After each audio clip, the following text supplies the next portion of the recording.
رسول الله مبارک زمونږ باره کې څه وایي چې دې خلکو سره به څه کوو مړو به پرېږدو به څه به کوو ورسره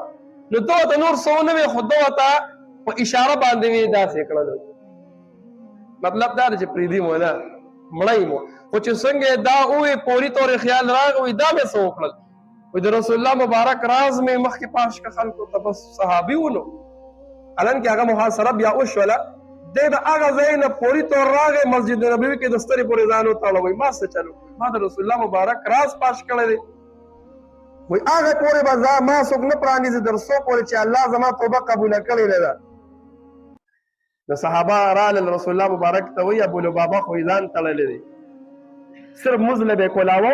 او چې تواړو بورې له بهر به تو نه خوراک او بس تلې پورې ځان تړلی و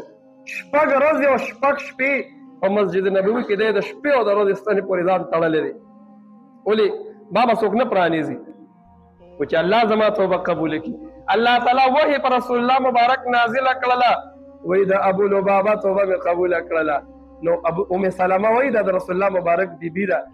وایي رسول الله ابو لبابه باندې به زیری زه کومه نو سهار شو پیغمبر علیه الصلاة دا چونکې دا خو کورونه جوخت مسجد نبوي کې دننه د رسول الله مبارک کور دی رامنډه کړه وایي تا د خوشخبري وي چې الله ستا توبه قبوله کړله صحابه زر زر رالل دی پرانیستلی وي نه ما به نه پرانیزئ وایي ما له به رسول الله مبارک راځي او په خپلو لاسه به مې پرانیزي پیغمبر علیه الصلاة والسلام راغی پیغمبر علیه السلام ووی مخکې دا ووی وایي که چېرې ما له راغلی وی او ما ته یې ویلی وی ما به د الله نه غوښتې و الله به معاف کړی و وایي دی په خپل زمي لاړه وایي ځان یې وتړه وایي د الله او د ده معامله ده چې کله یې معاف کوي 6 ورځې پکې تېرې شوې هغه طرف ته بنو قریظه ووی